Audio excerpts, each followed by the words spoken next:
Welcome back to Dork Points, everybody. This is Ron, and tonight we are talking about all the PS Extra games that are leaving in May of 2024, starting with every Final Fantasy game. Well, not every, but a lot of them. And I loved Final Fantasy VII. I finally beat it recently, and I also played the Part 1 of the new remaster. It's good.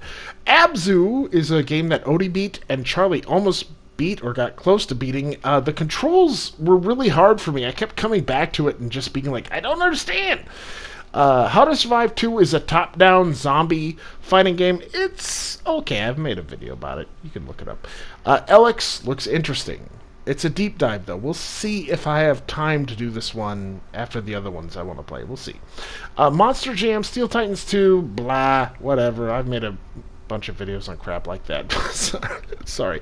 But okay, let's start with I Am Dead, and I Am Dead is awesome. Obviously, you are dead, and you are a ghost, and you can move through walls, you can see through everything. The whole goal here is that you have died, and you're looking for a new caretaker of the island, because as a ghost you have discovered that a volcano is going to explode. So you're searching these people's thoughts, and you're figuring out who the person could be. It's really weird and really interesting and really satisfying to play. I recommend this game, obviously. Alright, Minute. This one's a love and hate thing, because when it started I loved it because it's like Zelda or a Metroidvania, but you only have a minute to live. So you have a minute to like rush and open up a new area, and then go into that area and die, and then like figure out how to keep going and opening up new areas and opening up new save points within those 60 seconds. The problem is after about a couple hours of gameplay, when you really get into it, you get totally lost. There's nobody advising you exactly where to go, where you should be going.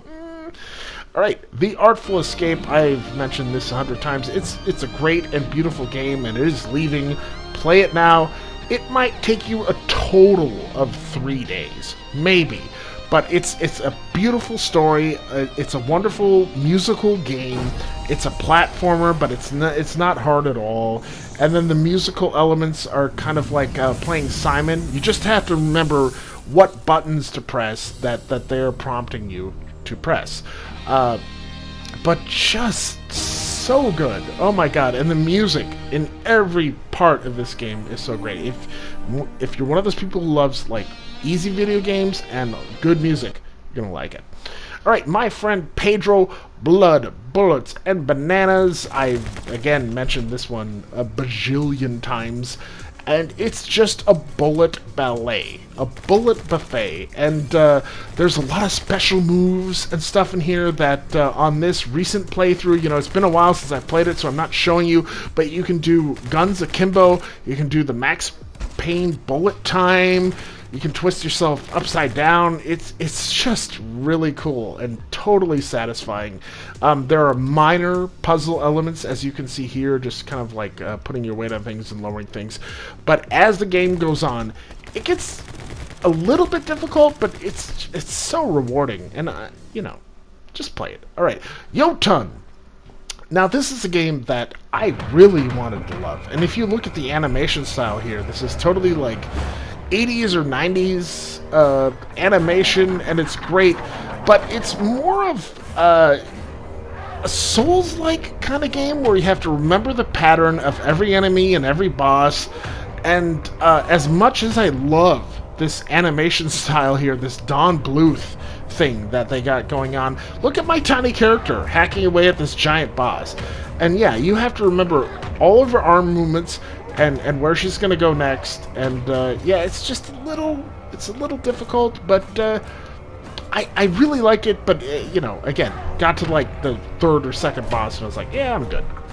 All right, this is The Police. This is the police.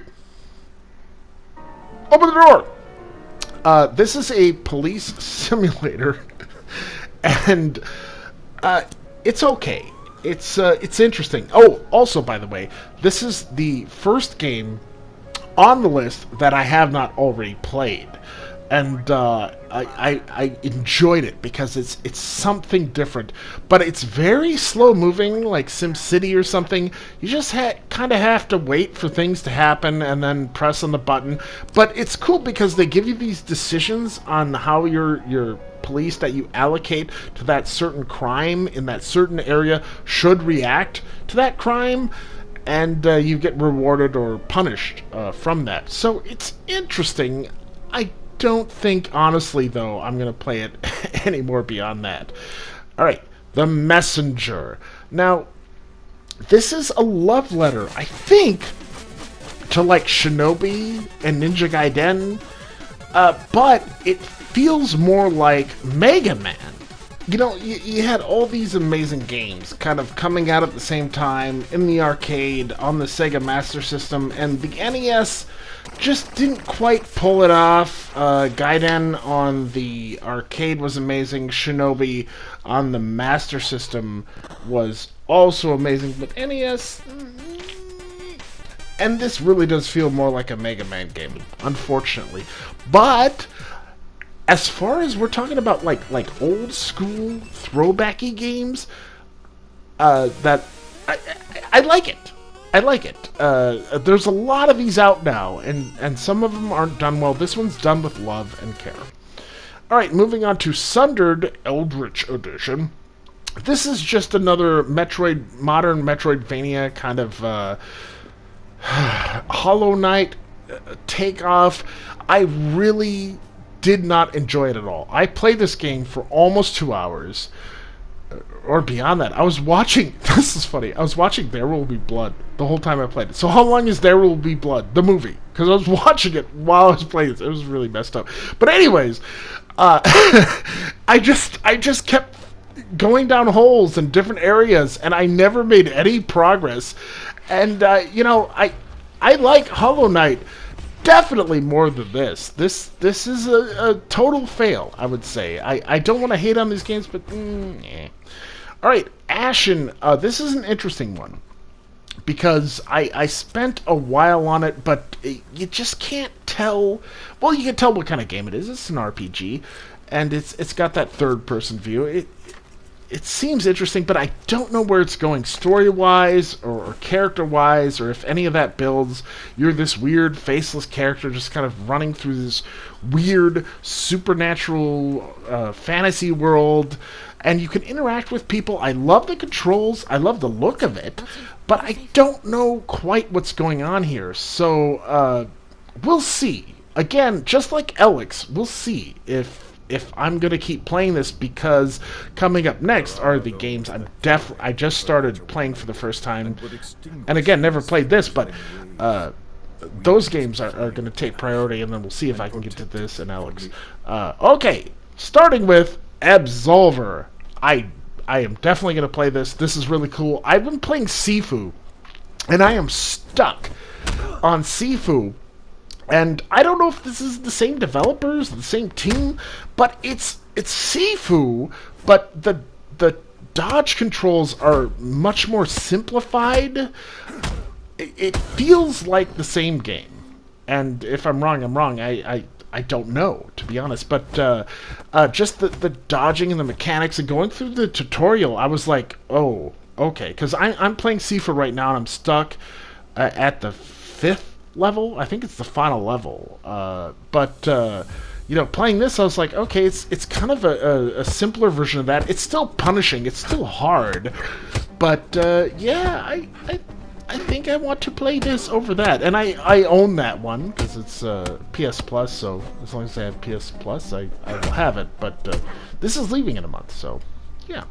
All right, and another game that is leaving in a month, and I'm definitely going to play Last Stop. This one's interesting. I just played the intro animation bit, which you are seeing here, and then it opened on 3 different characters with 3 different kind of like storylines I guess I could choose from, and I don't know what is happening here, but I am in 100%, just based on this cool Alice in Wonderland like intro. And then the fact that after this intro, you get 3 different characters, and then each of their paths kind of split. So I don't know what's happening here, but it just seems like my kind of game. It reminds me a little bit of Virginia or something else. It's just cool. Okay, and look at this cool scene here. Wait! You should have followed the rabbit. And then, yeah, kind of like Neil Gaiman. I don't know how to say it, but Neverwhere. This looks cool. All right, Adrift. Now this is right up my alley. And this is the final game, not the final game of the night, but the final game I'm talking about that I am definitely going to play that is leaving in May of 2024. I loved Deliver Us the Moon. I love games like this. Also, Deliver Us Mars, I believe, is one of the new games that will be replacing this. It's out now. You can play it, and I'm excited about that as well. But I just started like the opening of this game, and I was like, "Oh, this is really just my thing."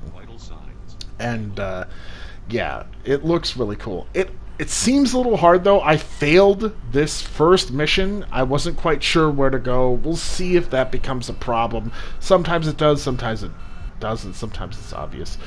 Now, on the opposite end of the spectrum, and the final video game of the night, it's Observation. Yes, Observation is leaving. I own it. I bought it for too much money, recommended by someone whom I will not name, who told me, hey, if you like Deliver Us the Moon, you like space games like Breath Edge, yeah, get this instead. And what you are is you are this little AI robot, and you can float through the ship kind of, sort of, at some points, but most of the time you're just interacting, because you're the AI of the ship, you're interacting with the cameras, and you're looking at each angle of the camera in a certain area, and it's just not my thing. It seems really well made. It seems like there's a good story going on here. But also, and you're not seeing this in the footage that I just recently filmed, but I got to a point where you're supposed to like disable a reactor, and it's like all these wavy lines, and you're supposed to match the wavy lines, but I don't know what's going on. They don't give you a tutorial on the puzzle element of the game, how to match the wavy lines or any clues. So on that game, that's a big actually. It seems well made. It seems like there's a lot of love here, but yeah. Observation. I want my $20 back, Chris. Chris! Okay. Thank you very much for watching. And that's all. Have a good night.